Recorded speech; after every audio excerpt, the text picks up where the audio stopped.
서울의 심장부 은성그룹의 최신 기술 발표회가 열리는 최고급 호텔의 그랜드 볼룸은 긴장감으로 가득 차 있었다. 수백 명의 기자들, 영향력 있는 투자자들, 그리고 정재계의 거물들이 숨을 죽인 채 행사의 시작을 기다리고 있었다. 거대한 크리스탈 샹들리에 아래 세련되게 차려입은 사람들이 나누는 나지막한 대화 소리마저 팽팽한 공기 속으로 빨려 들어가는 듯했다. 모든 것이 완벽해야만 했다. 은성그룹의 회장 강지훈에게 완벽함은 선택이 아닌 의무였기 때문이다. 그는 2층의 프라이빗 발코니에서 무대를 포함한 연회장 전체를 내려다보고 있었다.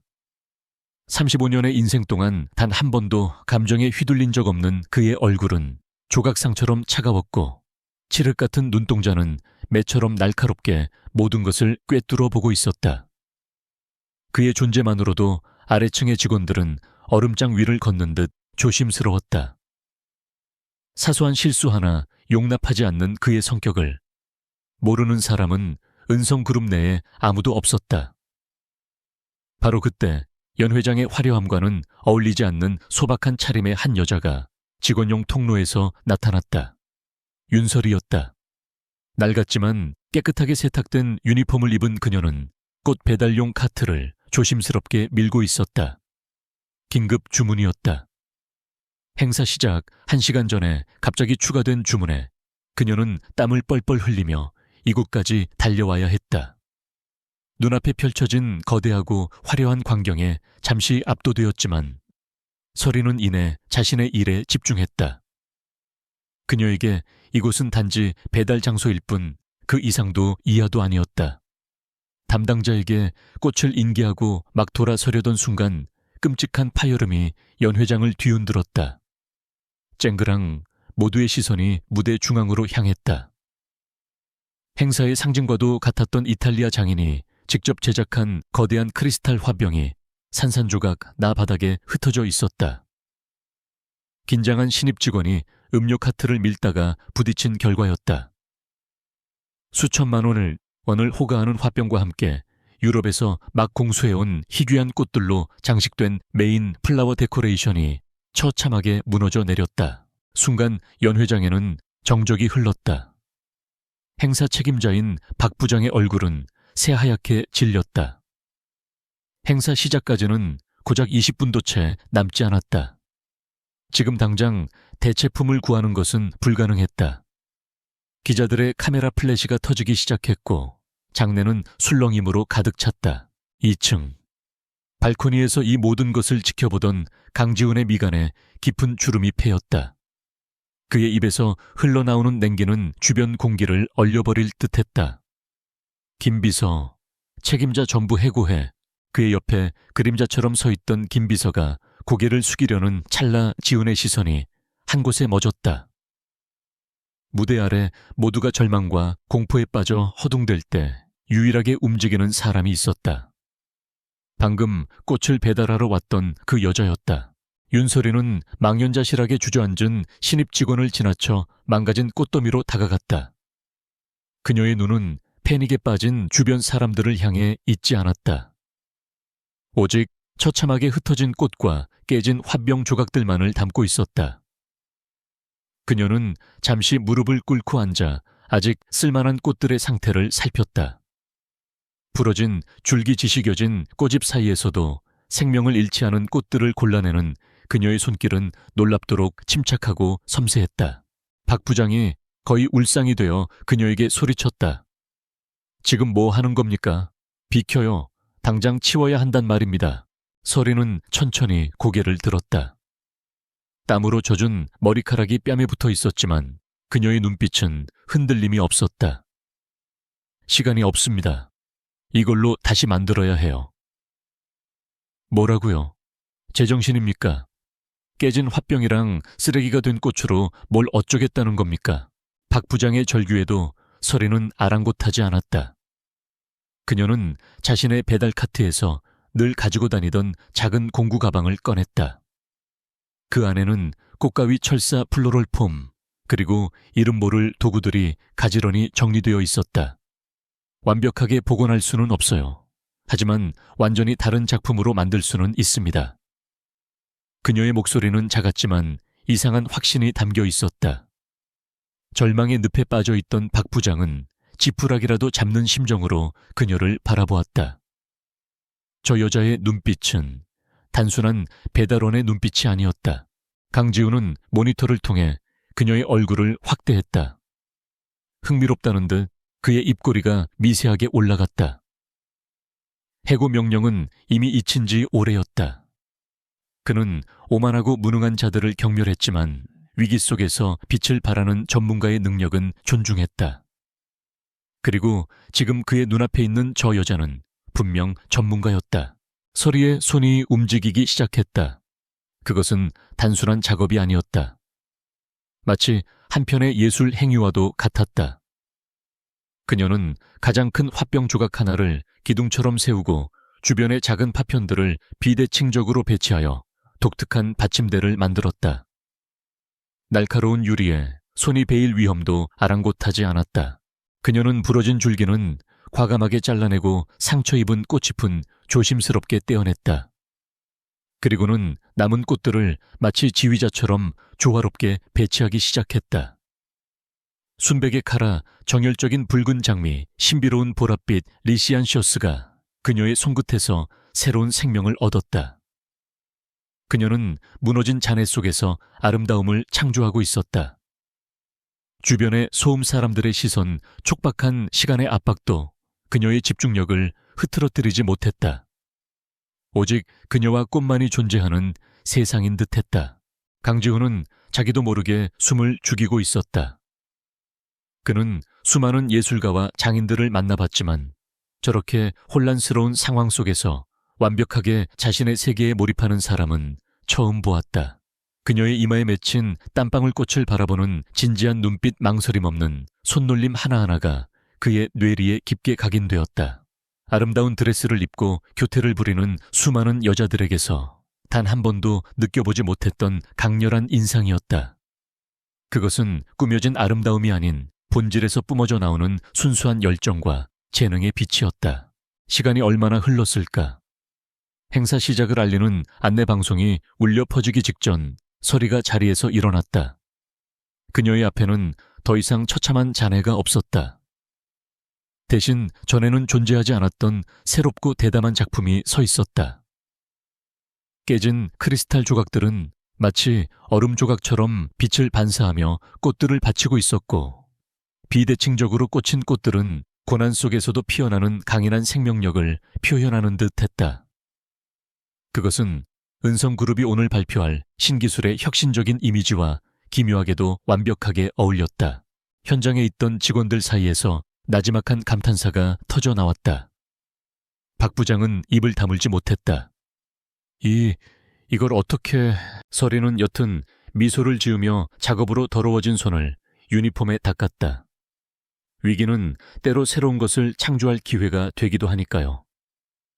그 말을 남기고 그녀는 더 이상의 관심이나 보상을 바라지 않는다는 듯 조용히 자신의 카트를 챙겨 무대 뒤로 사라졌다. 마치 아무 일도 없었다는 듯이 행사가 시작되고 강지훈이 무대에 올라섰다. 그의 카리스마 넘치는 연설에 모두가 집중했지만 그의 머릿속 한구석에는 방금 전에 그 여자가 계속 맴돌았다. 자신의 이름조차 남기지 않고 사라진 여자. 혼돈 속에서 질서를 창조하고 절망 속에서 아름다움을 빚어낸 여자. 발표회가 성공적으로 끝나고 축하 인사가 쏟아지는 와중에도 강지훈의 시선은 텅 빈 무대 중앙의 꽃을 향해 있었다.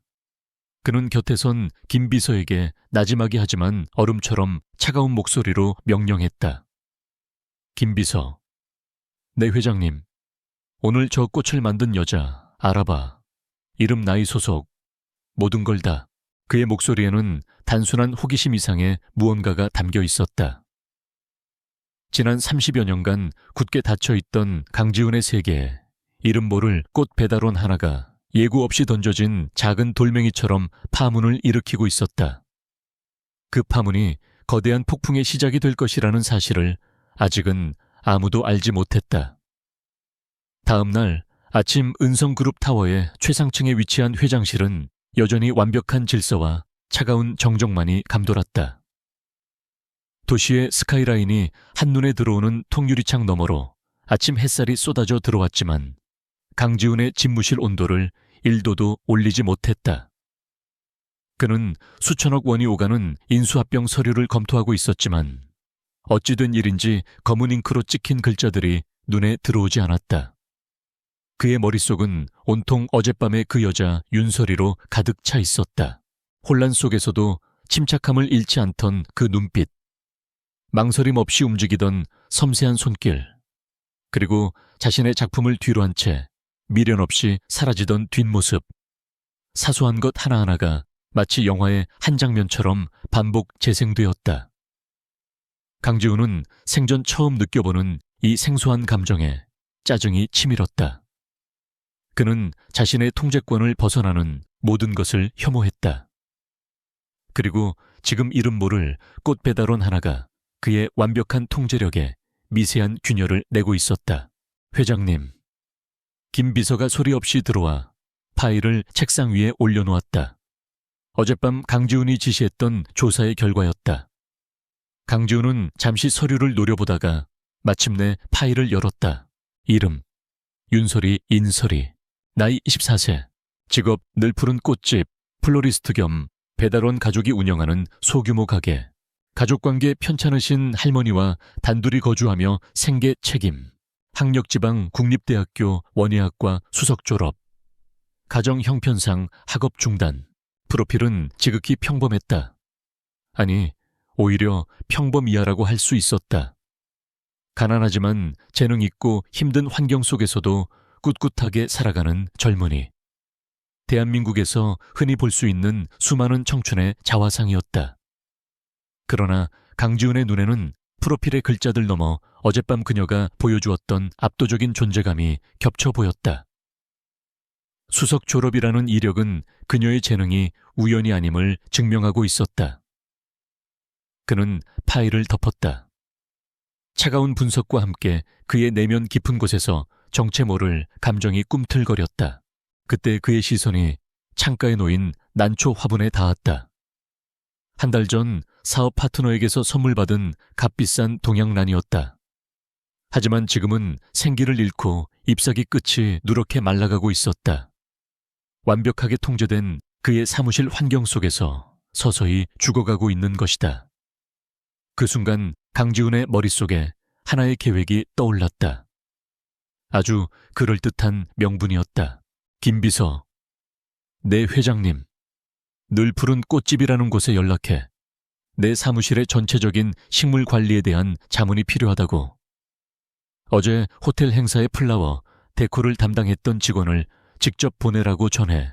은성그룹 회장이 직접 동네 작은 꽃집에 그것도 특정 직원을 지목하여 개인적인 컨설팅을 요구하는 것은 지극히 이례적이고 오만한 짓이었다. 하지만 김 비서는 단 한마디의 질문도 없이 고개를 숙였다. 회장님의 결정에 토를 다는 것은 그의 역할이 아니었다. 한편 서울의 한적한 골목에 위치한 늘푸른 꽃집은 아침부터 분주했다. 가게 주인인 박 할아버지는 손녀 같은 설이가 어젯밤 큰 호텔에서 무사히 일을 마친 것을 대견해야 하며 칭찬을 아끼지 않던 참이었다. 바로 그때 가게의 낡은 전화기가 요란하게 울렸다. 박 할아버지가 무심코 수화기를 들었다. 네, 늘푸른 꽃집입니다. 수화기 너머로 들려온 목소리는 박 할아버지의 얼굴을 하얗게 질리게 만들었다. 은성그룹 회장 비서실. 그리고 회장님이 직접 윤설이 직원을 지목하여 사무실로 오라는 지시를 내렸다는 내용이었다. 세호, 설이야, 이거 큰일 났다. 네가 어제 거기서 뭐 잘못한 거 아니냐.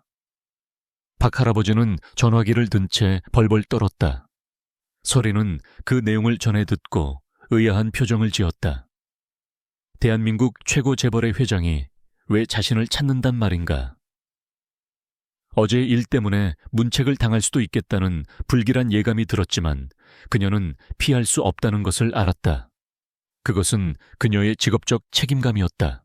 얼마 후 설이는 은성그룹 타워의 위압적인 건물 앞에 섰다. 그녀의 소박한 옷차림은 주변을 오가는 값비싼 정장들 사이에서 유독 눈에 띄었다. 김 비서의 안내를 받아 들어선 회장실은 그야말로 별세계였다. 최소한의 가구만이 완벽한 균형을 이루며 배치되어 있었고 모든 것이 차갑고 날카로운 직선으로 이루어져 주인의 성격을 그대로 보여주는 듯 했다. 강지우는 거대한 책상 뒤에 앉아 서류에 코를 박은 채 그녀가 들어왔음에도 불구하고 눈길 한 번 주지 않았다. 의도적인 무시였다. 그는 그녀를 기다리게 만들었다. 이 숨막히는 공간의 주인이 누구인지 힘의 차이가 얼마나 절대적인지를 깨닫게 해주려는 심산이었다. 일종의 시험이었다. 몇 분간의 무거운 침묵이 흘렀다. 서리는 꼿꼿한 자세로 그의 앞에 서 있었다. 그녀는 방 안의 값비싼 예술품이나 화려한 전망에는 관심이 없었다. 그녀의 시선은 오직 창가에서 죽어가고 있는 식물들을 향해 있었다. 마침내 강지훈이 고개를 들었다. 그의 목소리는 얼음장처럼 차가웠다. 저것들이 왜 죽어가고 있는지 설명해봐. 그리고 해결책을 제시해. 난 무능함에 돈을 지불할 생각 없으니까. 그의 말투는 비난조였다. 그는 그녀가 겁을 먹고 허둥대며 변명을 늘어놓을 것이라 예상했다. 하지만 서리는 그의 예상과 전혀 다른 반응을 보였다. 그녀는 주눅들지 않았다. 오히려 그녀의 영역에 들어온 듯 차분하게 창가로 걸어갔다. 그녀는 더 이상 위압적인 재벌 회장을 보고 있지 않았다. 고통받고 있는 가여운 생명체를 바라보고 있었다. 그녀는 조심스럽게 난초의 잎을 만져보고 뿌리 상태를 확인하고 흙의 습도를 체크했다. 그녀의 태도는 불안한 방문객에서 자신감 넘치는 전문가로 순식간에 변했다. 진단을 마친 서리는 몸을 돌려 강지훈을 똑바로 쳐다보았다. 회장님. 그녀의 목소리는 조금의 떨림도 없었다. 이 식물들은 무능함 때문에 죽어가는 게 아닙니다. 무관심 때문에 죽어가고 있는 겁니다. 강지훈의 눈썹이 꿈틀했다. 서리는 말을 이었다. 이곳은 자연광이 부족하고 중앙 냉난방 때문에 공기가 지나치게 건조합니다. 물을 주는 방식도 잘못되었고요. 식물은 물건처럼 전시해두는 장식품이 아닙니다. 살아 숨쉬는 생명체입니다. 생존에 적합한 환경이 필요한 존재란 뜻입니다. 그녀는 사무실에 있는 다른 식물들의 문제점까지 막힘없이 그리고 적나라하게 지적했다. 그녀의 눈에는 두려움이 아닌 전문가로서의 확신과 신념만이 가득했다. 강지훈은 순간 말을 잃었다. 그의 인생에서, 그것도 그의 집무실 안에서 감히 이런 식으로 직언을 한 사람은 아무도 없었다. 그는 아첨이나 두려움에 찬 복종에 익숙했다. 하지만 그는 지금 자신의 무관심을 정면으로 지적당하고 있었다. 분노가 치밀어야 할 순간에 이상하게도 그의 마음속에서는 낯선 감정이 피어올랐다.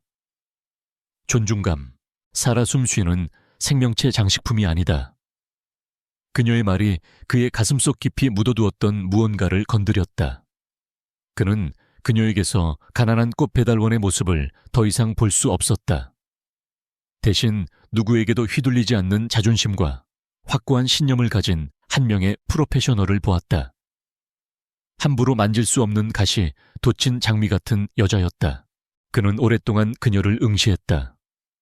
그의 얼음 같던 표정에 아주 미세한 균열이 생겼다가 사라졌다. 그는 결정을 내렸다. 좋아. 그가 퉁명스럽게 말했다.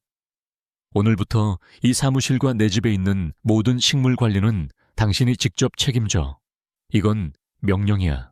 그것은 제안이 아니었다. 거부할 수 없는 명령이었다. 그들의 세계를 강제로 엮어버리려는 일방적인 통보였다. 서리는 당황했지만 그의 눈빛에서 거절의 여지를 찾을 수 없었다. 그는 그녀가 인사를 하고 나가는 모습을 묵묵히 지켜보았다. 그녀가 사라진 후에도 그의 살균된 듯한 완벽한 사무실에는 흙과 프리페 냄새가 희미하게 남아있었다. 그가 오랫동안 잊고 있었던 혹은 스스로 외면해왔던 생명의 향기였다. 청담동의 한적한 골목에 위치한 프라이빗 갤러리. 대한민국 상위 1%를 위한 이곳은 오늘 태양그룹의 외동딸 박유라와 그녀의 친구들을 위해 통째로 대관되었다. 최고급 샴페인이 물처럼 흘렀고 수억 원을 호가하는 그림들 앞에서 그녀들은 자신들의 화려한 삶을 과시하며 웃음꽃을 피웠다. 박유라는 그 중에서도 단연 여왕처럼 빛났다. 머리부터 발끝까지 최신 명품으로 치장한 그녀의 얼굴에는 세상 모든 것을 가졌다는 오만함과 여유가 깃들어 있었다. 그녀에게 강지훈과의 결혼은 사랑이 아닌 비즈니스이자 신분 상승의 정점이었다. 태양그룹과 은성그룹의 결합, 그것은 대한민국 재계를 뒤흔들 거대한 사건이 될 터였다. 그녀는 강지훈이라는 남자를 소유하고 싶었다. 그의 재력, 그의 명예, 그리고 그 누구에게도 정복된 적 없는 그의 차가운 심장까지도. 유라야, 정말 축하해. 곧 있으면 은성그룹의 안주인이 되겠네. 친구 중 한 명이 아첨 섞인 목소리로 말했다. 박유라는 우아하게 샴페인 잔을 기울이며 미소 지었다. 아직 어른들끼리 말씀만 오가는 단계야. 호들갑 떨지 마. 그때 다른 친구가 얼마 전 은성그룹의 신기술 발표회 이야기를 꺼냈다. 그런데 유라야, 너 들었어. 그날 행사에서 아주 재미있는 일이 있었다며 메인 장식이 박살나서 행사를 망칠 뻔했는데 웬 꽃 배달하는 아가씨가 나타나서 그걸로 예술작품을 만들었대. 더 대단한 건 얼음덩거리 같은 강지훈 회장이 그 여자한테 엄청난 관심을 보였다는 소문이 기자들 사이에서 파다해. 순간 박유라의 입가에 걸려있던 미소가 굳었다. 샴페인을 들고 있던 그녀의 손가락에 힘이 들어갔다. 강지훈, 자신을 포함한 그 어떤 여자에게도 눈길 한 번 주지 않던 그 남자가 천박한 꽃 배달원 따위에게 관심을 보였다고 그녀의 완벽한 자존심에 날카로운 칼날이 스쳐 지나갔다. 질투와 함께 불길한 의심이 맹렬하게 타오르기 시작했다. 박유라는 가만히 앉아있을 여자가 아니었다. 갤러리를 나오자마자 그녀는 자신의 인맥을 총동원해 그날의 진상을 파악하기 시작했다. 은성그룹 내부에 심어둔 정보원을 통해 강지훈이 개인식물 컨설턴트로 동네 꽃집 직원을 고용했다는 사실까지 알아내는 데는 오랜 시간이 걸리지 않았다. 윤설이라는 이름과 늘푸른 꽃집이라는 상호가 그녀의 손에 들어왔다. 정보원이 보내온 윤설이의 사진과 프로필을 확인한 박유라의 얼굴은 경멸감으로 일그러졌다. 평범하다 못해 초라한 행색의 여자. 이런 여자가 감히 자신의 남자인 강지훈의 시선을 빼앗았다는 사실을 도저히 용납할 수 없었다. 자신과 비교 대상조차 되지 않는 벌레 같은 존재라고 생각했다. 그녀는 직접 그 벌레를 밟아주기로 결심했다. 다음 날 박유라는 자신의 수십억짜리 스포츠카를 몰아 윤설이가 일하는 허름한 골목의 꽃집 앞에 멈춰 섰다. 최고급 명품으로 휘감은 그녀의 모습은 소박한 꽃집의 풍경과 극단적인 부조화를 이루었다. 그녀는 마치 여왕이 누추한 시골집을 방문하듯 거만한 표정으로 가게 안으로 들어섰다. 가게 안에서는 윤설이가 막 배달 나갈 꽃다발을 정성스럽게 포장하고 있었다. 박유라의 등장에 잠시 놀랐지만 이내 손님이라 생각하고 정중하게 인사했다. 어서 오세요. 어떤 꽃 찾으세요? 박유라는 대놓고 그녀를 위아래로 훑어보며 비웃음을 흘렸다. 네가 윤설이니 강지훈 회장님 댁에 들어가는 꽃은 네가 관리한다고 들었는데. 그녀는 손님인 척했지만 말투는 신문지에 가까웠다. 그녀는 가게 안을 둘러보며 일부러 큰 소리로 비아냥거렸다. 어머, 가게가 이게 뭐니? 좁고 촌스러워서 어디 숨이라도 제대로 쉬겠어. 이런 데 있는 꽃이 신선하기나 하겠어. 그녀의 말 한마디 한마디는 서리의 일과 자부심을 향한 날카로운 비수였다. 그러다 박유라는 서리가 막 완성한 꽃다발을 가리키며 말했다. 이건 뭐야, 촌스럽기 짝이 없네. 이런 걸 돈 받고 팔기도 하니. 그리고는 마치 실수인 척 손으로 꽃다발을 쳐서 바닥에 떨어뜨렸다. 정성껏 포장된 꽃들이 바닥에 나뒹굴며 짓밟혔다. 어머 미안해라. 손이 미끄러졌네. 박유라는 전혀 미안하지 않은 표정으로 지갑에서 현금 몇 장을 꺼내 바닥에 던졌다. 자, 여기 이 정도면 충분하지. 내까지 내가 만든 꽃다발 값이 비싸봐야 얼마나 비싸겠어. 그것은 명백한 모욕이었다. 서리의 노력과 재능을 돈 몇 푼으로 짓밟아버리려는 악의적인 행동이었다. 서리는 바닥에 떨어진 돈을 쳐다보지도 않았다. 그녀는 굳은 표정으로 박유라를 마주보았다. 돈은 필요 없습니다. 대신 제 꽃에게 제대로 사과하세요. 뭐라고? 박유라는 어이가 없다는 듯이 웃었다. 내까짓게 지금 날 가르치려 들어 내가 누군지 알아. 당신이 누구인지는 관심 없습니다. 하지만 당신은 지금 소중한 생명들을 함부로 대했습니다. 사과하지 않으실 거면 당장 이 가게에서 나가주세요. 서리의 단호한 태도에 박유라의 얼굴이 분노로 붉게 달아올랐다. 감히 천한 것 주제에 자신에게 대든다는 사실에 이성을 잃을 지경이었다. 그녀는 악에 바친 목소리로 소리치고는 가게를 뛰쳐나갔다. 두고 봐. 내가 오늘 이 일을 어떻게 갚아주는지. 같은 시각 은성그룹과 사사건건 대립하는 라이벌 기업의 CEO 사무실. 최민주는 방금 보고받은 서류를 흥미로운 눈빛으로 바라보고 있었다. 날카로운 턱선과 카리스마 넘치는 외모를 가졌지만 그의 눈빛은 목적을 위해서라면 수단과 방법을 가리지 않는 냉혈한의 그것이었다. 그는 몇 년 동안 얼음 요새 강지훈의 약점을 찾아 헤맸지만 단 한 번도 성공하지 못했다. 그런데 오늘 그의 정보팀이 아주 흥미로운 보고를 하나 올렸다. 강지훈의 최근 동향, 신기술 발표회에서 있었던 해프닝, 그리고 특정 플로리스트를 개인 컨설턴트라는 명목으로 자신의 영역 안으로 끌어들인 이례적인 행보. 오직 효율성과 논리만으로 움직이는 강지훈 같은 남자에게 이것은 절대 평범한 일이 아니었다. 비정상적인 변수였다. 포식자처럼 기회를 엿보던 최민주는 피냄새를 맡았다. 그는 이 변수를 단순한 변덕이 아닌 감정적인 취약점, 즉 철옹성 같던 갑옷의 균열일 가능성이 있다고 판단했다. 그의 눈에 윤서리는 한 명의 인간이 아니었다. 라이벌을 무너뜨리기 위해 사용할 수 있는 아주 유용한 도구 체스판의 포네. 벌에 불과했다. 이때부터 보이지 않는 파도가 윤서리를 향해 밀려오기 시작했다. 박유라의 공격은 감정적이고 직접적이었다. 그녀는 익명으로 늘 푸른 꽃집에 대량의 꽃을 주문하고 배달 직전에 취소하여 금전적인 손해를 입혔다.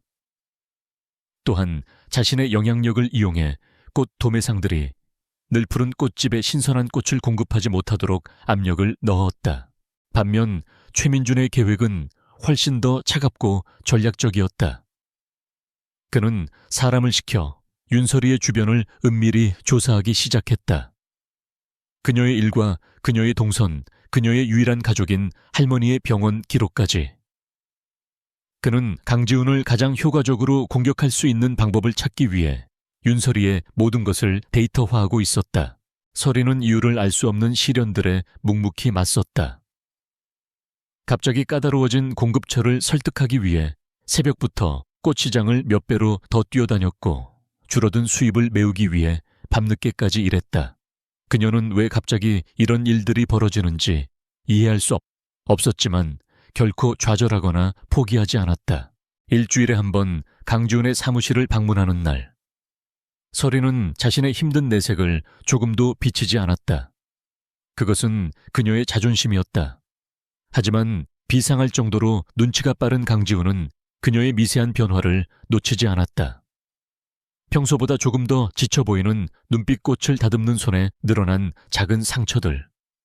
그는 김 비서를 통해 늘 푸른 꽃집이 최근 겪고 있는 이례적인 어려움에 대해 보고받았다.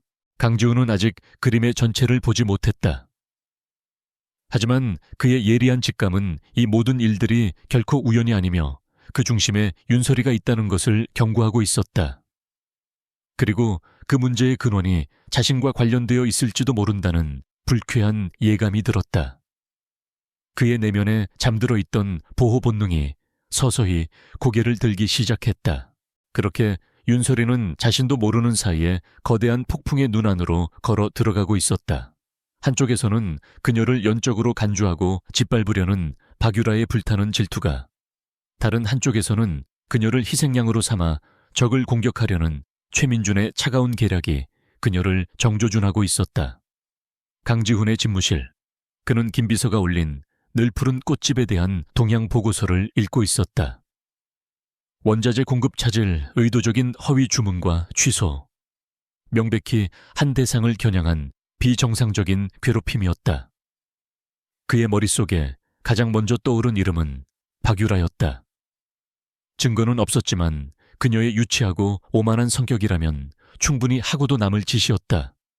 불쾌감에 그의 미간이 좁혀졌다. 마침 윤설이가 사무실을 방문하기로 약속된 날이었다. 하지만 약속 시간이 다 되도록 그녀는 나타나지 않았다. 대신 김 비서가 들어와 조심스럽게 보고했다. 회장님, 윤설이 씨에게서 연락이 왔습니다. 집에 급한 일이 생겨 오늘 방문이 어려울 것 같다고 합니다.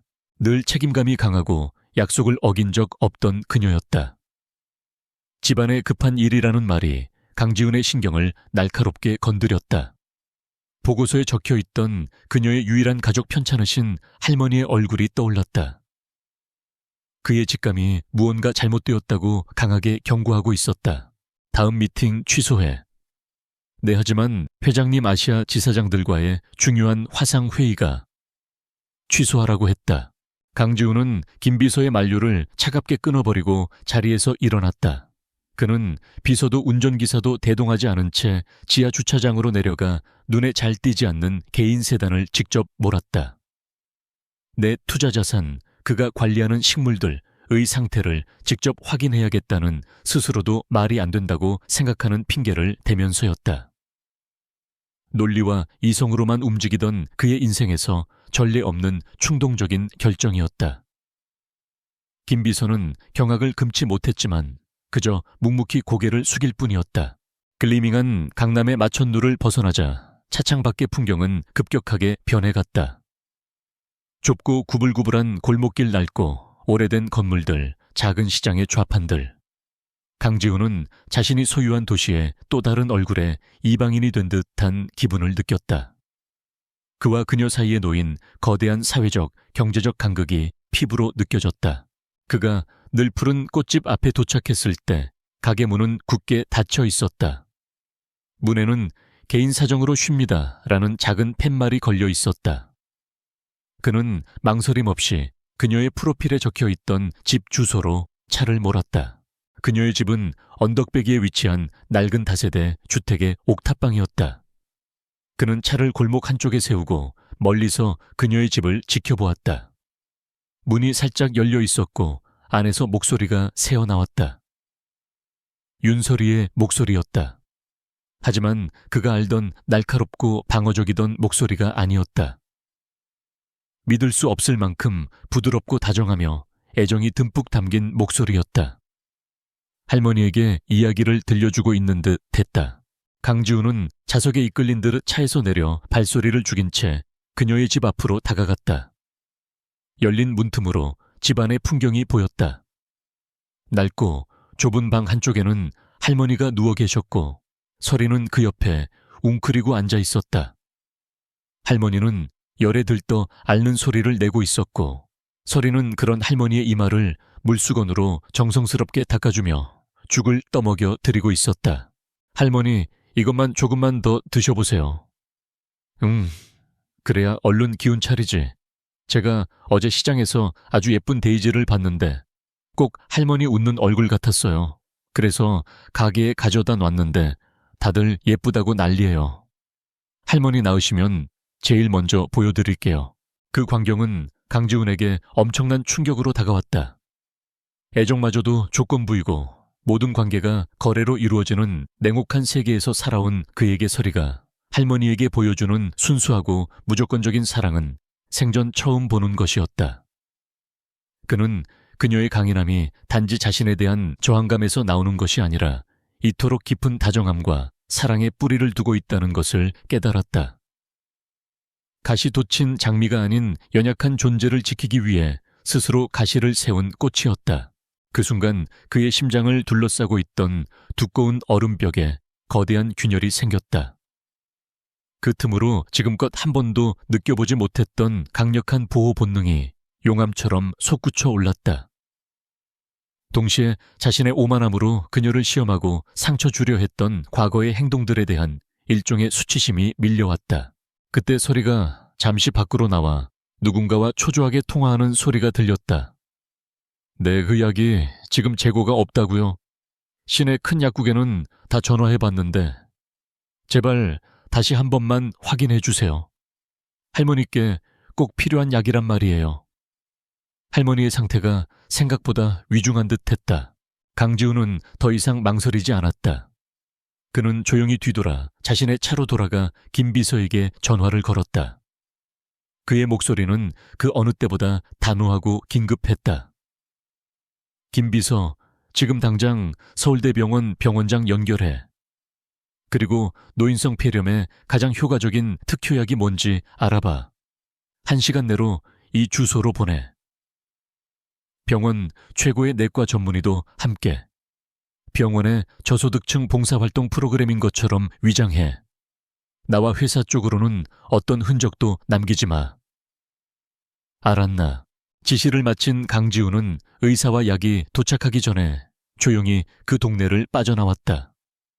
그의 머릿속은 혼란으로 가득했다. 이것은 계산된 비즈니스 결정이 아니었다.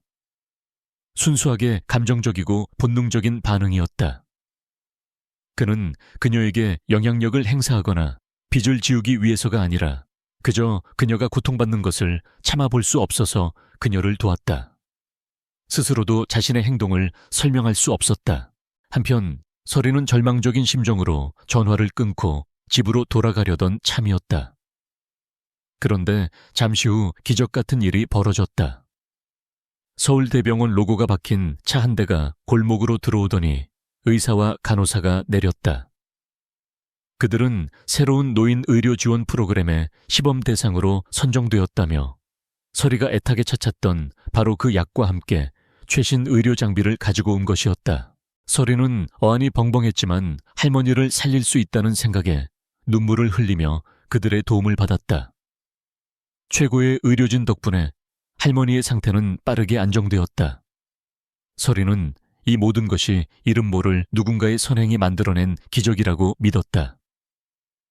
감사의 기도를 올리면서도 과연 누가 이런 엄청난 도움을 주었는지 짐작조차 할 수 없었다. 그날 밤 서리는 곤히 잠든 할머니의 손을 꼭 잡고 있었다. 마음속에는 깊은 안도감과 함께 얼굴 없는 은인에 대한 무한한 감사함이 피어올랐다. 그리고 같은 시각 수킬로미터 떨어진 그의 차가운 펜트하우스에서 강지훈은 도시의 야경을 내려다보며 서 있었다. 하지만 그의 눈에는 화려한 불빛 대신 할머니를 향해 다정하게 미소 짓던 윤설이의 얼굴만이 어른거렸다. 그는 선을 넘었다. 단지 그녀와의 관계에서만이 아니라 자기 자신 안에서 그어놓았던 경계선을 넘어버렸다. 난공불락의 요새는 힘이 아닌 자기 자신이 시작한 아주 작은 온정의 순간에 의해 속수무책으로 무너져 내리고 있었다. 은성그룹의 이사회 회의실.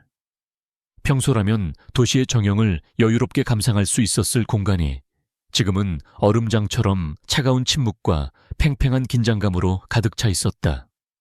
상석에 앉은 강지훈의 얼굴은 돌처럼 굳어 있었고 회의 테이블을 둘러싼 임원들은 사색이 된 채 서로의 눈치만 살피고 있었다.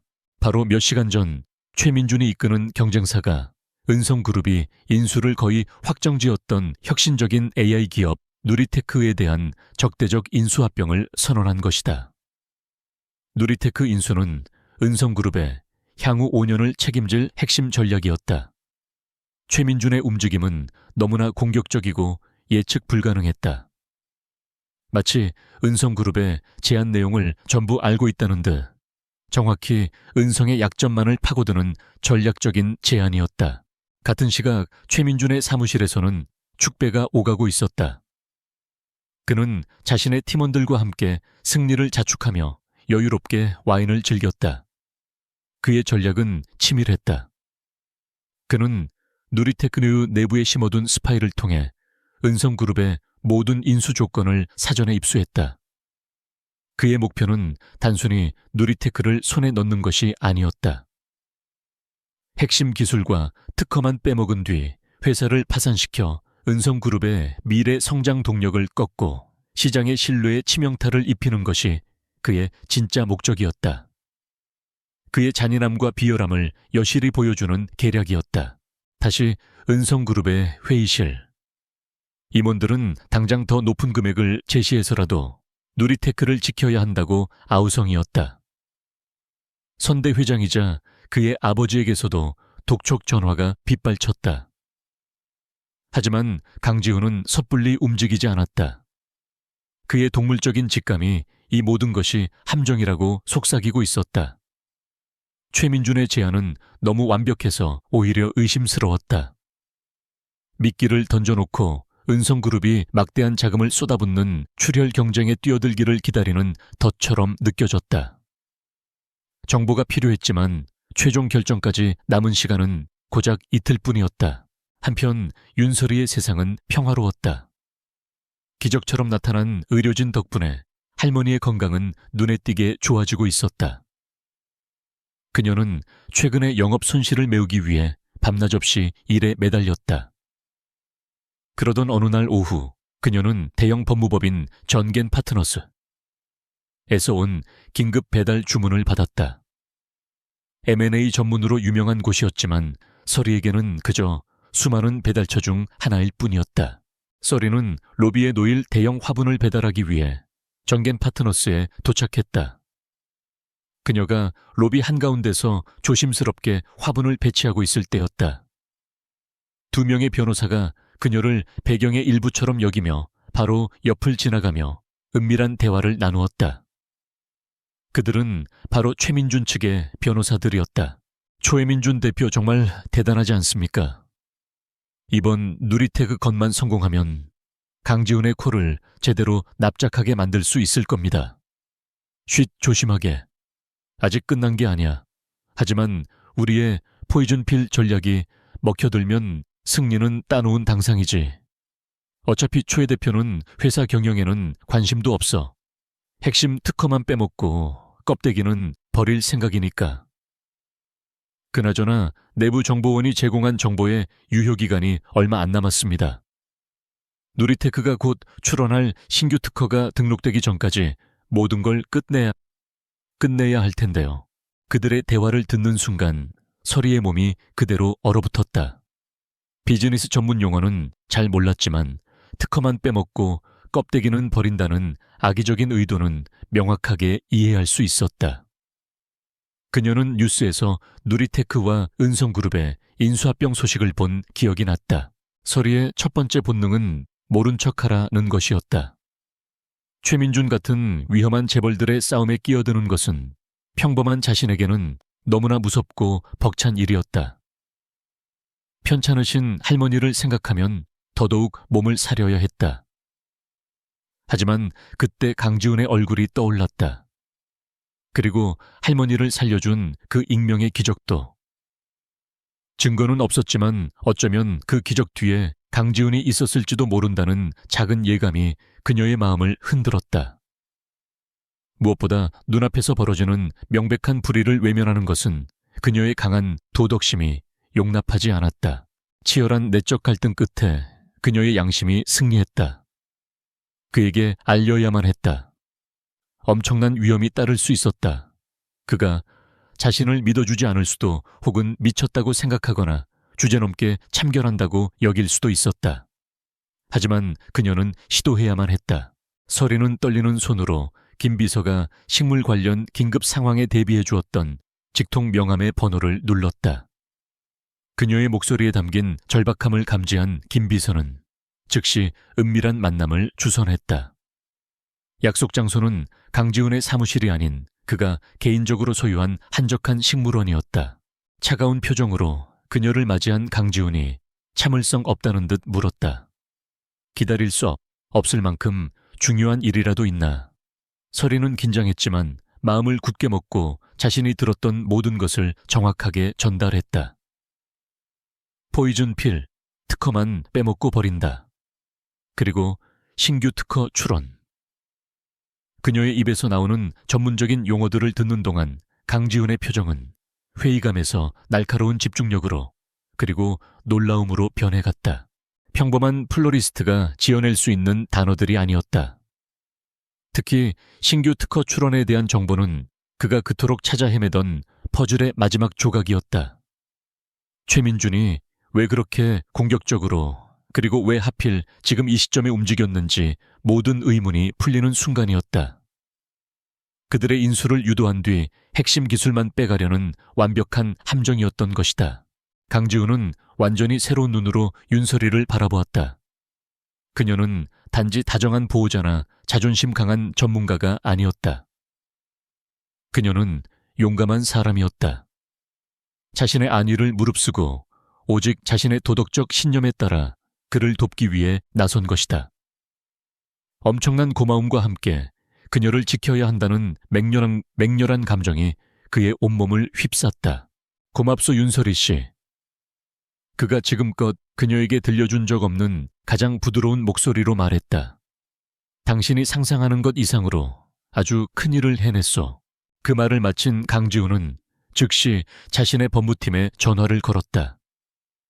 그의 눈은 새로운 그리고 차갑게 타오르는 불꽃으로 이글거리고 있었다.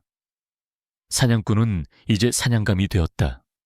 모든 것은 아무도 예상치 못했던 한 꽃집 아가씨의 용기 있는 개입 덕분이었다. 윤설이가 제공한 결정적인 정보는 강지훈에게 천군만마와도 같았다.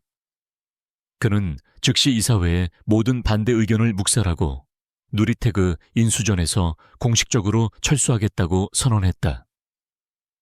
임원들은 경악했지만 그의 얼음 같은 눈빛 앞에서 감히 토를 달지 못했다. 하지만 이것은 모두 최민준을 속이기 위한 연막 작전이었다. 강지훈은 물밑에서 은밀하게 움직였다. 그는 누리테크의 대표를 비밀리에 만나 최민준이 회사의 핵심 기술만 빼먹고 버릴 것이라는 음모의 증거와 내부 스파이의 존재까지 모두 폭로했다.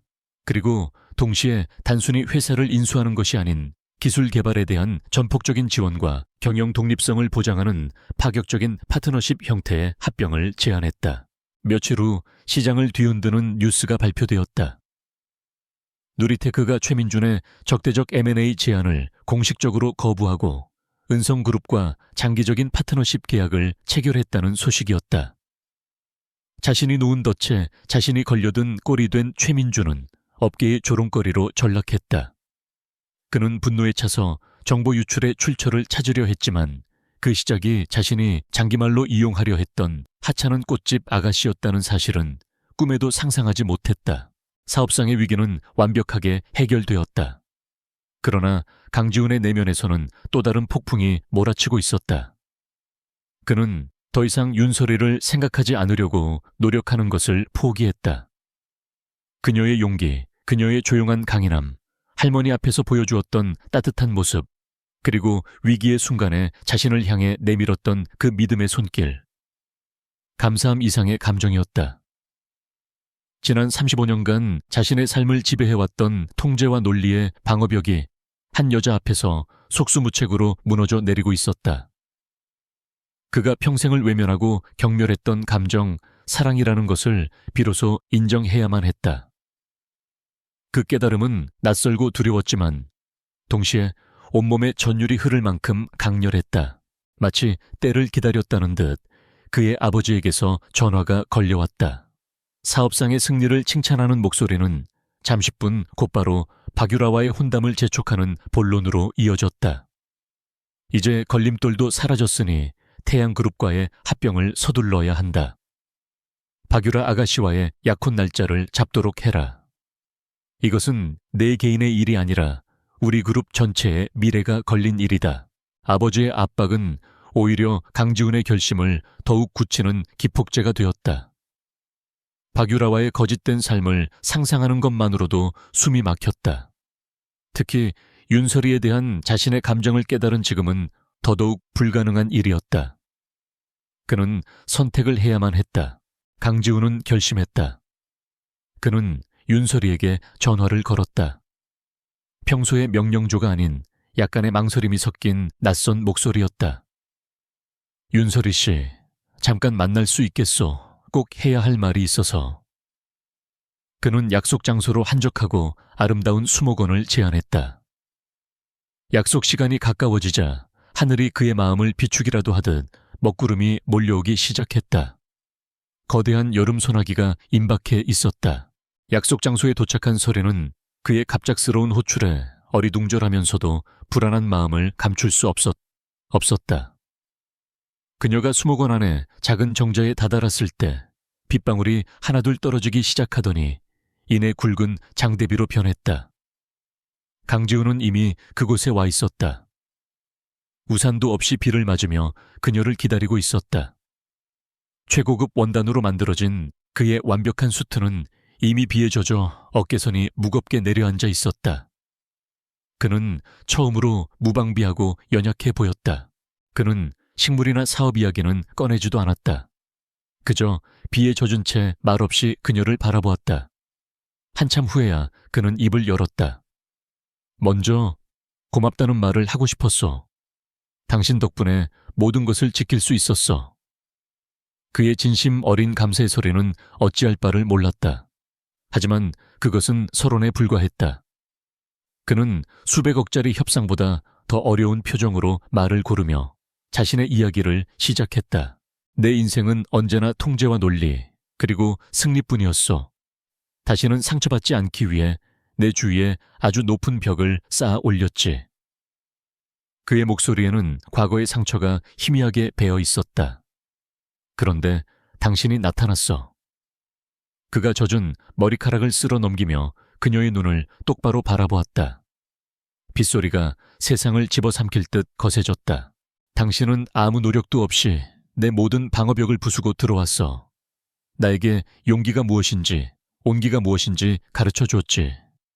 처음에는 부정했고 분석하려 했고 일시적인 호기심이라고 무시하려고도 했어. 하지만 이젠 더는 안 되겠어. 그의 목소리가 감정에 젖어 심하게 떨리고 있었다. 윤설이 씨, 나 당신을 사랑하게 된 것 같소. 그의 오만함이 완전히 벗겨진 날 것 그대로의 고백이었다. 세상의 모든 소음이 멎고 오직 두 사람의 심장 소리와 거센 빗소리만이 존재하는 듯했다. 설이는 그 자리에 얼어붙었다. 대한민국에서 가장 강하고 오만한 남자가 쏟아지는 비를 맞으며 자신에게 사랑을 고백하고 있었다.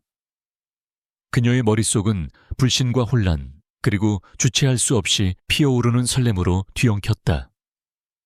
그가 베풀었던 익명의 친절 사무실에서 마주쳤던 강렬한 눈빛, 그 모든 조각들이 하나의 그림으로 맞춰지는 순간이었다. 장대비가 두 사람을 남김없이 적셨다. 강지훈은 대답을 구하는 눈빛으로 조심스럽게 그녀를 향해 한 걸음 다가왔다. 그의 고백은 흠뻑 젖은 공기 속에 매달려 두 사람의 미래를 예측할 수 없는 절벽 끝으로 데려다 놓았다. 빗속의 고백 이후 두 사람의 세계는 조심스럽게 서로에게 스며들기 시작했다. 설이는 여전히 얼떨떨했지만 강지훈의 서툴지만 진심 어린 모습에 조금씩 마음의 문을 열었다. 그는 난생 처음 해보는 일들을 배우는 어린아이 같았다. 어울리지 않게 그녀의 작은 꽃집에 찾아와 어색하게 서 있기도 했고, 그녀의 동네에 있는 허름한 식당에서 함께 밥을 먹으며 복잡한 재벌가의 이야기가 아닌 평범한 일상에 대한 대화를 나누기도 했다. 그 짧고 조용한 시간들은 두 사람의 관계가 진심임을 증명해주고 있었고, 그래서 다가올 폭풍은 더욱 가혹했다. 강지훈이 집안에서 주선한 박유라와의 혼담을 공식적으로 거절했다는 소식은 즉시 박유라의 귀에 들어갔다. 그녀의 자존심은 산산조각이 났다. 분노로 이성을 잃은 그녀 앞에 때마침 강지훈에게 처참하게 패배하고 복수의 칼날을 갈던 최민준이 나타났다.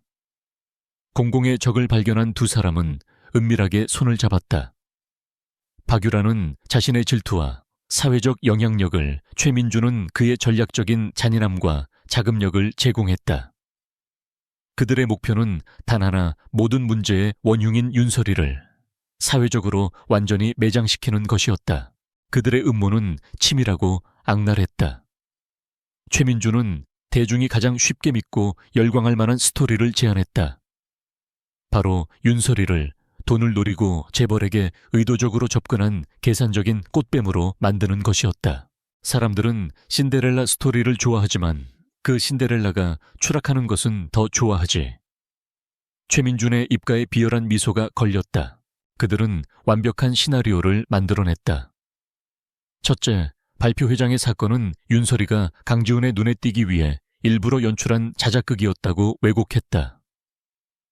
둘째, 돈으로 매수한 가짜 전 남자친구들을 내세워 그녀가 과거에도 부유한 남자들을 상대로 사기를 쳤다는 거짓 증언을 확보했다. 셋째, 정교하게 합성한 사진들을 이용해 마치 그녀가 강지훈 외에 다른 재력가들과도 문란한 관계를 맺고 있는 것처럼 꾸몄다. 마지막으로 최민주는 자신의 자금력을 이용해 거액의 돈이 오간 가짜 계좌 거래 내역까지 만들어내며 결정적인 증거를 조작했다. 악의적인 스캔들은 대한민국에서 가장 저급하고 선정적이기로 유명한 온라인 연예 매체를 통해 터져 나왔다. 단독, 강지훈 회장의 신데렐라. 윤설이 알고 보니 치밀한 계획으로 접근한 꽃뱀. 충격적인 과거와 금전 거래 내역 입수. 기사는 순식간에 모든 포털 사이트와 SNS를 뒤덮었다. 대중은 기다렸다는 듯이 달려들었다. 재벌과 얽힌 자극적인 스토리에 사람들은 이성을 잃고 비난을 쏟아냈다. 윤설이의 신상정보, 집 주소가게 전화번호가 인터넷에 유출되었다. 기자들이 좀비 떼처럼 그녀의 가게와 집 앞으로 몰려들었다. 은성그룹 내부는 발칵 뒤집혔다. 회사의 주가가 요동치기 시작했고 이사회는 당장 대책을 세우라며 강지훈을 압박했다. 회장의 완벽한 이미지에 흠집이 가는 것은 그룹 전체의 신뢰도 문제와 직결되었다. 윤설이의 세상은 하루아침에 무너져 내렸다. 그녀의 조용했던 삶은 산산조각이 났다. 그녀는 대한민국 전체가 손가락질하는 악녀가 되어 있었다. 동네 이웃들은 그녀를 보며 뒤에서 수군거렸고 가게 유리창에는 욕설이 적힌 돌멩이가 날아들었다. 하지만 가장 고통스러운 것은 아직 회복 중인 할머니가 집 앞에 진을 치고 있는 기자들 때문에 겁에 질려 한다는 사실이었다. 설이는 완벽하게 혼자였고 무력했다. 결국 강지훈의 아버지가 그를 호출했다. 선대 회장의 집무실은 분노로 얼어붙어 있었다. 그는 아들에게 불같이 소리쳤다. 네가 저런 천박한 계집애 하나 때문에 회사와 가문의 얼굴에 먹칠을 해 저 기사가 사실이든 아니든 중요하지 않아. 스캔들 자체가 문제란 말이다. 그는 아들에게 최후 통첩을 날렸다. 당장 그 천박한 관계를 정리해라. 그리고 이 모든 소문을 잠재우기 위해 박유라 아가씨와의 약혼을 공식적으로 발표해. 선택해라. 그 계집이냐 아니면 내가 평생을 바쳐 이룩한 이 회사와 내 가문이냐. 강지훈은 사면촉에 몰렸다. 회사가 흔들리고 가족이 등을 돌렸으며 그가 사랑을 고백한 여자는 세상의 조롱거리로 전락해 파괴되고 있었다. 모든 것이 그의 선택에 달려 있었다. 과거에 냉철한 강지훈이었다면 단 1초의 망설임도 없이 윤설이를 버렸을 것이다. 그것이 가장 쉽고 가장 논리적인 해결책이었으니까. 바로 그때 절망에 빠진 설이에게서 전화가 걸려왔다. 그녀는 울음 섞인 목소리로 자신 때문에 모든 것을 망치게 해서 미안하다고 말했다. 그리고 그를 지키기 위해 스스로를 희생하는 말을 내뱉었다. 회장님, 저 때문에 너무 힘드신 것 같아요. 우리 그냥 그만하는 게 맞는 것 같아요. 죄송해요. 모든 게 다. 강지훈은 수화기 너머로 들려오는 자신을 놓아주려는 그녀의 떨리는 목소리를 듣고 있었다. 아버지의 최후 통첩이 귓가에 울렸다. 그의 이성은 손실을 최소화하기 위해 그녀를 끊어내라고 비명을 지르고 있었다. 하지만 윤설이가 다시 뛰게 만든 그의 심장은 전혀 다른 이야기를 하고 있었다. 전화기 양끝의 침묵은 세상 그 어떤 소리보다도 무겁게 내려앉았다. 그가 과연 과거의 냉정한 CEO로 돌아갈 것인가? 아니면 사랑하는 여자를 위해 모든 것을 건 전쟁을 시작할 것인가? 운명의 갈림길이었다. 수화기 너머로 들려오는 윤설이의 떨리는 목소리에 강지훈의 세상은 잠시 멈추었다. 아버지의 최후 통첩과 이성의 차가운 계산이 그의 머릿속을 헤집었다.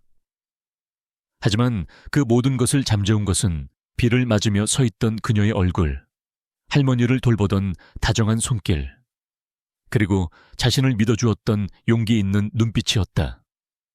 그는 선택을 내렸다. 아주 길게 느껴졌던 침묵 끝에 그의 입에서 나온 목소리는 강철처럼 차분하고 단단했다. 그런 말 하지 마. 그가 말했다. 미안해하지도 말고 포기할 생각은 더더욱 하지 마. 집 안에만 있어. 아무하고도 말하지 말고. 내가 다 해결할 테니 내가 갈 때까지 나를 믿고 기다려. 그는 설이가 반박할 틈도 주지 않고 전화를 끊었다. 이것은 그의 선전포고였다. 즉시 강지훈은 모두의 예상을 뒤엎는 행보를 보였다. 긴급 기자회견을 소집한 것이다. 그의 아버지도 이사회도 언론도 모두 경악했다. 수백 개의 카메라 플래시 앞에서 그는 부정하거나 변명하지 않았다. 그는 정면 돌파를 선택했다. 현재 언론과 소셜미디어를 통해 유포되고 있는 윤설이 씨에 대한 루머는 모두 악의적인 허위 사실입니다. 그의 목소리는 장내를 압도했다. 그녀는 제가 아주 깊이 아끼는 사람입니다. 은성그룹은 모든 법적 수단을 동원하여 이 거짓을 최초로 조작하고 유포한 자들을 찾아내 끝까지 책임을 물을 것입니다. 이 공개적인 지지 선언은 엄청난 도박이었다. 그는 윤설이의 결백에 자기 자신과 은성그룹의 운명을 걸었다. 기자회견이 끝나자마자 강지훈은 공식적인 기업 채널이 아닌 자신만의 최정 예팀을 소집했다. 절대적인 충성심을 가진 김비서 대한민국 최고의 사이버 보안 전문가, 그리고 그림자처럼 움직이는 사설 정보팀이었다. 임무는 명확했다. 스캔들의 근원을 찾아내고 조작된 모든 증거들을 조각조각 분쇄해버리는 것. 조사는 가짜 전 남자친구들의 신원과 조작된 증거들의 출처를 추적하는 것부터 시작되었다. 그런데 이 과정에서 강지훈은 잊고 싶었던 자신의 과거와 정면으로 마주해야 했다. 신뢰했던 관계를 이용해 사회적 스캔들을 일으키는 공격 방식. 그것은 수년 전 그의 심장을 얼어붙게 만들었던 그 사건과 소름 끼치도록 닮아 있었다. 그의 머릿속에 과거의 기억이 떠올랐다. 유망한 신인 화가였던 그의 첫사랑. 그는 그녀의 재능을 믿고 모든 지원을 아끼지 않았다. 하지만 그녀는 그의 사업상 라이벌과 결탁하여 회사의 기밀 정보를 빼돌렸다. 그리고 자신의 죄를 덮기 위해 강지훈에게 감정적인 학대를 당했다며 언론에 거짓 인터뷰를 하며 그의 등에 칼을 꽂았다. 그 뼈아픈 배신은 그의 마음에 깊은 상처를 남겼고 특히 도움이 필요한 것처럼 보이는 여자에 대한 불신을 심었다. 최민준과 박유라가 정확히 똑같은 수법을 사용하고 있다는 것을 깨달은 순간 강지훈의 눈빛은 분노로 이글거렸다. 이번에는 절대로 당하지 않을 것이다. 과거의 상처를 직시하자 윤설이를 지켜야 한다는 그의 결심은 더욱 강철처럼 굳어졌다. 한편 윤설이는 무력한 희생자로만 남아있기를 거부했다. 집안에 갇힌 채 그녀는 미친 듯이 기억을 되짚으며 단서를 찾기 시작했다. 그녀는 탐정은 아니었지만 똑똑하고 관찰력이 뛰어났다. 가게에 가해졌던 공격과 이번 스캔들은 분명히 연결되어 있을 터였다. 그녀는 박유라가 처음 가게에 찾아와 행패를 부렸던 그날에 집중했다. 그녀에게서 났던 아주 비싸고 독특한 향수 냄새를 기억해냈다. 그리고 자신이 결정적인 대화를 엿들었던 법무법인 전겐 파트너스를 떠올렸다. 혹시나 하는 마음에 그녀는 노트북으로 그 법무법인의 이름을 검색했다. 홈페이지에서 최근에 열렸던 자선 파티의 사진들을 발견할 수 있었다. 사진 속에서 최민준의 옆에 서 있는 한 변호사가 로비에서 봤던 그 변호사임을 어렴풋이 알아볼 수 있었다. 하지만 더 결정적인 것은 다른 사격의 행사 사진에서 박유라가 바로 그 변호사와 아주 친밀하게 대화를 나누고 있는 모습이었다. 이것은 박유라 개인적인 가해자와 최민준 사업상의 적을 연결하는 구체적인 고리였다. 아직은 정황 증거에 불과했지만 디지털 흔적에만 집중하던 강지훈의 팀이 놓칠 수 있는 부분이었다. 서리는 이 정보를 강지훈에게 알려야만 했다. 그의 전화는 도청의 위험이 있었다. 그녀는 영리하고 아날로그적인 방법을 사용했다. 진실, 위험, 숨겨진 적이라는 꽃말을 가진 꽃들을 조합하여 작은 꽃다발을 만들었다. 그리고 평소 안면이 있던 동네 어르신 배달원을 통해 김 비서에게 그 꽃다발을 보내며 암호 같은 메모를 남겼다. 가시들은 서로 연결되어 있습니다. 전겐 파트너스의 사교 행사를 확인해 주세요. 메시지의 의미를 즉시 파악한 김 비서는 강지훈과 조사팀에 이 사실을 보고했다. 조작된 증거 자체에만 몰두하느라 두 주동자의 사회적 연결고리까지는 미처 깊이 파고들지 못했던 팀에게 서리의 제보는 결정적인 방향을 제시했다. 조사팀은 즉시 해당 변호사와 박유라 최민준의 최근 동선을 추적했다. 그리고 마침내 호텔에서 두 사람이 은밀하게 만나는 CCTV 영상을 확보했다. 최민준의 유령 회사에서 가짜전 남자친구들과 타블로이드 기자에게 거액의 돈이 흘러들어간 자금 흐름까지 포착했다. 거대한 음모의 전체 그림이 서서히 드러나기 시작했다. 보고를 받은 강지훈은 서리의 지혜와 행동력에 전율을 느꼈다. 최악의 상황 속에서도 그녀는 스스로 길을 찾아냈다. 그는 엄청난 자부심과 함께 그녀와 더 깊은 수준의 유대감을 느꼈다. 두 사람은 더 이상 보호자와 피해자가 아니었다. 함께 싸우는 파트너였다. 이제 모든 증거는 확보되었다. 복수를 위한 덫이 설치되었다. 강지훈은 자신의 책상 위에 놓인 서리가 보낸 작은 꽃다발을 바라보았다. 그녀의 강인함과 두 사람의 파트너십의 상징이었다. 그는 나지막이 읊조렸다. 이제 이 지긋지긋한 연극을 끝낼 시간이다. 다음 장 최후의 대결을 위한 무대가 완벽하게 준비되었다. 은성그룹이 강지훈 회장 스캔들과 관련하여 또다시 긴급 기자회견을 연다는 소식에 언론과 대중의 관심이 폭발적으로 집중되었다. 대부분의 사람들은 강지훈이 결국 현실과 타협했을 것이라 예측했다. 회사를 구하기 위해 윤서리와의 관계를 정리하고 이 모든 혼란을 잠재우기 위해 박유라와의 약혼을 발표할 것이라는 추측이 지배적이었다. 각자의 공간에서 기자회견 생중계를 지켜보던 박유라와 최민준은 승리를 확신하며 축배를 들고 있었다. 그들의 오만함은 하늘을 찔렀다. 강지훈이 사랑이라는 하찮은 감정 때문에 자신이 이룩한 왕국을 포기할 리 없다고 믿어 의심치 않았다. 기자회견장은 발 디딜 틈 없이 붐볐고 공기는 뜨거운 열기로 가득했다. 마침내 약속된 시간이 되자 강지훈이 무대 위로 모습을 드러냈다. 그런데 그의 옆에는 모두의 예상을 깨고 윤서리가 함께 서 있었다. 값비싼 명품 드레스가 아닌 그녀의 조용한 존엄성을 더욱 빛나게 하는 소박하지만 우아한 원피스 차림이었다. 강지훈은 수많은 카메라 앞에서도 그녀의 손을 굳게 잡은 채 당당하게 연단으로 그녀를 이끌었다. 그 행동 하나만으로도 이미 강력한 메시지를 던지고 있었다. 화면을 통해 이 모습을 지켜보던 박유라와 최민준의 얼굴에서 웃음기가 사라졌다. 강지훈은 차갑고 침착한 목소리로 입을 열었다. 오늘 이 자리는 최근 저와 윤서리 씨를 둘러싼 악의적인 루머의 모든 진실을 밝히기 위해 마련되었습니다. 그의 말이 끝나자마자 등 뒤에 거대한 스크린에 첫 번째 증거 영상이 나타났다. 박유라와 최민준이 호텔에서 은밀하게 만나 이번 음모를 꾸미는 장면이 담긴 선명한 CCTV 영상이었다. 영상 위로는 정보팀이 입수한 그들의 대화 녹취록이 재생되었다. 윤서리를 경멸하며 음모를 꾸미는 그들의 목소리가 기자회견장에 울려 퍼지자 장내는 술렁이기 시작했다. 그것은 시작에 불과했다.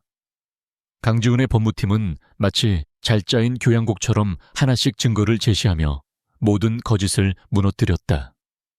최민준의 유령 회사에서 나온 자금이 어떻게 타블로이드 기자와 가짜전 남자친구들에게 흘러 들어갔는지 보여주는 계좌 추적 결과, 돈을 받고 거짓 증언을 했다고 자백하는 전 남자친구들의 영상 편지, 디지털 포렌식 전문가가 직접 나와 사진들이 어떻게 조작되었는지 설명하는 기술적 분석, 모든 증거들은 반박의 여지 없이 완벽했다. 기자들은 미친 듯이 타자를 쳤다. 역대급 반전이었다. 모든 증거 제시가 끝나고 장내에 충격적인 침묵이 흘렀을 때 강지훈은 아무도 예상하지 못했던 행동을 했다. 그는 사업적인 서류들을 옆으로 밀어두고 목소리 톤을 바꾸어 말을 이었다. 하지만 이것은 단순히 사업적인 공격이 아니었습니다. 제가 너무나 잘하는 방식을 이용하여 제가 사랑하는 사람의 인격을 말살하려 한 비열한 공격이었습니다. 그는 처음으로 대중 앞에서 자신의 과거 상처를 꺼내놓았다. 첫사랑의 이름은 밝히지 않았지만 자신의 믿음이 어떻게 배신당했고 그 거짓말로 인해 자신의 평판이 어떻게 무너졌으며 그 결과 어떻게 마음의 문을 닫게 되었는지를 담담하게 고백했다. 수년간 저는 제 주위에 얼음의 요새를 쌓았습니다. 믿음은 약점이고 사랑은 거래라고 생각했습니다. 다시는 상처받지 않기 위해 모든 사람과 거리를 두었습니다. 기자들은 숨을 죽였다. 이것은 그들이 알던 얼음 회장 강지훈의 모습이 아니었다. 그때 그가 몸을 돌려 옆에 선 윤서리를 바라보았다. 그의 눈빛에는 그 어떤 카메라도 담아낼 수 없는 진실한 감정이 가득했다. 그리고 이 사람이 제 삶에 나타났습니다. 그의 목소리가 한없이 부드러워졌다. 그녀는 제 벽을 부수려 하지 않았습니다. 그저 태양의 온기가 무엇인지 보여주었습니다. 진정한 강인함은 상처받지 않는 것이 아니라 사랑할 용기를 갖는 것임을 가르쳐 주었습니다. 영원히 아물지 않을 거라 생각했던 제 상처를 그녀가 치유해 주었습니다. 그는 잠시 말을 멈추고 다시 기자들을 향해 몸을 돌렸다. 이 스캔들을 시작한 자들은 그녀가 저의 약점이라고 생각했습니다. 하지만 그들은 틀렸습니다. 그녀는 제 가장 위대한 강점입니다. 강지훈은 모두가 볼 수 있도록 윤서리의 손을 높이 들어 올렸다. 루머는 거짓이지만 그녀를 향한 제 마음은 진실입니다. 윤서리는 제가 평생 사랑할 유일한 사람이며 저는 제 남은 인생을 그녀를 지키는데 사용할 것입니다. 이 공개적인 사랑의 선언은 음모자들의 숨통을 끊는 결정타이자 그의 사랑에 대한 가장 강력한 증명이 되었다. 기자회견이 끝나자 수많은 카메라 플래시가 터져 나왔다. 강지훈은 더 이상의 질문에 답하지 않았다. 그는 혼란스러운 기자들로부터 윤서리를 보호하며 파트너이자 보호자로서 당당하게 무대를 내려왔다. 같은 시각 그들의 세계는 무너져 내리고 있었다. 박유라는 자신의 호화로운 아파트에서 비명을 지르며 물건을 집어 던지고 있었다. 그녀의 사회적 명성은 하루아침에 잿더미가 되었다. 최민주는 자신의 사무실 문을 걸어 잠근 채 앉아 있었다. 그의 회사 로비에는 압수수색을 위해 검찰 수사관들이 들이닥치고 있었다. 그들의 오만함과 잔인함이 불러온 완벽하고 절대적인 파멸이었다. 기자회견이 끝난 후 세상은 그들이 뿌린 씨앗을 거두기 시작했다. 최민주는 주가 조작 기업 비밀 침해, 명예훼손 등의 혐의로 즉시 구속되었다. 그가 평생을 바쳐 이룩한 회사는 검찰의 압수수색을 받으며 공중분해될 위기에 처했다. 박유라가 연루된 사실이 알려지자 태양그룹의 주가는 폭락했고 그녀의 아버지는 대국민 사과를 하며 딸을 사실상 해외로 추방했다. 한때 세상을 떠들썩하게 했던 스캔들은 그렇게 진실의 힘 앞에 완벽하게 심판받았다.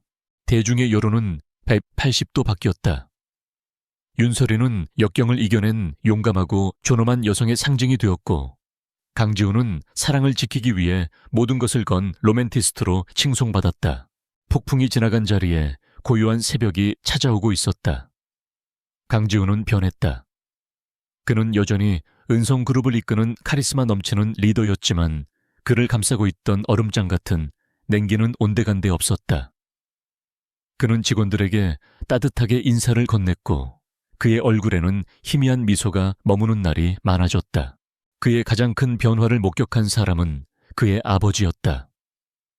아들의 용기 있는 선택과 진실한 사랑을 모두 지켜본 선대 회장은 조용히 그를 자신의 서재로 불렀다.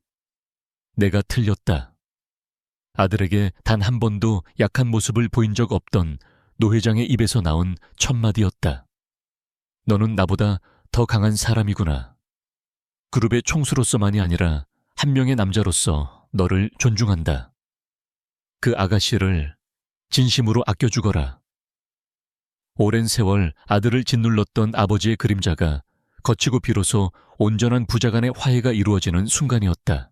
윤설이의 삶에도 새로운 해가 떴다. 그녀는 더 이상 가난한 꽃집 아가씨가 아니었다. 세상의 존중을 받는 인물이 되었지만 그녀는 쏟아지는 스포트라이트를 피해 조용히 자신의 자리로 돌아갔다. 그녀의 꿈은 언제나 흙과 꽃과 함께하는 것이었기 때문이다. 강지우는 그런 그녀를 누구보다 잘 알고 있었다.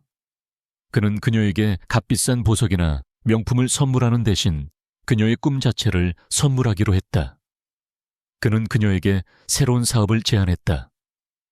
은성그룹의 자본과 경영 노하우를 바탕으로 그녀가 가진 천재적인 재능을 마음껏 펼칠 수 있는 최고급 플로럴 아트 브랜드를 만드는 것이었다. 내가 투자와 경영을 맡겠소. 대신 이 회사의 주인이자 크리에이티브 디렉터로서 당신의 꿈을 마음껏 펼쳐봐요. 그녀의 이름을 딴 브랜드 서리의 새벽, 서리스턴. 이 그렇게 탄생했다. 두 사람은 단순한 연인을 넘어 서로의 꿈을 응원하는 완벽한 파트너가 되었다. 함께 브랜드를 위한 최적의 부지를 찾아다니고 플래그십 스토어의 디자인을 구상하고 전 세계에 희귀한 꽃을 재배하는 농장주들을 만나러 다녔다. 할머니는 이제 병원을 벗어나 아름다운 정원이 딸린 편안한 집에서 손녀가 자신의 재능을 활짝 펼치는 모습을 행복하게 지켜보고 있었다. 그들의 브랜드와 사랑의 중심에는 서울 근교의 한적한 부지에 함께 지은 거대한 유리 온실이 있었다. 사업을 위한 희귀 식물을 재배하는 공간이자 세상의 소음으로부터 벗어난 두 사람만의 성격이었다. 투명한 유리처럼 서로에게 모든 것을 보여주고 함께 아름다운 것들을 키워나가는 그들의 사랑을 상징하는 공간이었다. 어느덧 계절이 바뀌고 유리 온실이 완공되던 날 저녁, 강지우는 서리를 그곳으로 데려갔다.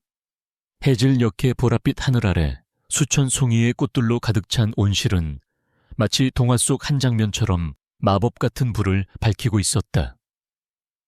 그는 그녀를 온실의 중앙으로 이끌었다. 그곳에는 서리가 할머니의 미소를 닮았다고 했던 소박하지만 아름다운 데이지 꽃들이 가득 피어 있었다. 그는 거창한 연설을 하지 않았다. 진심을 담아 마음으로 말했다. 당신이 내 살균된 것 같던 세상에 생명을 불어넣었듯이 당신은 죽어가던 꽃들도 다시 살려내지. 난 당신과 함께 미래를 만들고 싶어. 당신이 상징하는 그 모든 따뜻함과 아름다움으로 가득 찬 인생을. 그리고 그는 그녀 앞에 한쪽 무릎을 꿇었다. 그가 내민 반지 케이스 안에는 거대하고 화려한 다이아몬드가 아닌 섬세한 덩굴 모양으로 세공된 백금 반지 위에 영롱한 이슬방울 같은 작은 다이아몬드가 박혀있는 반지가 있었다. 그녀의 열정과 성품을 그대로 담아낸 디자인이었다. 윤설이, 당신은 내게 다시 살아가는 법을 가르쳐줬소. 나의 모든 내일을 당신과 함께 해주겠소.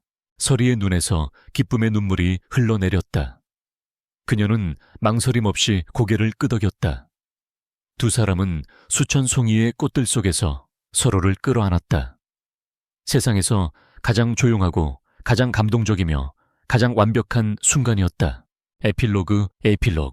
2년 후 서울에서 가장 트렌디한 거리인 청담동. 서리의 새벽, 플래그십 스토어의 그랜드 오프닝 날. 가게 안은 그녀의 작품을 보러 온 사람들로 인산인해를 이루었다. 가게 입구에서 강지우는 여전히 수줍어하는 아내의 손을 꼭 잡고 행복한 미소로 손님들을 맞이하고 있었다. 잠시 후 두 사람은 복잡한 가게를 빠져나와 그들의 유리 온실로 향했다. 그곳에서 그들은 이제 막 결혼한 평범한 부부처럼 직접 만든 샌드위치를 먹으며 소박한 피크닉을 즐겼다.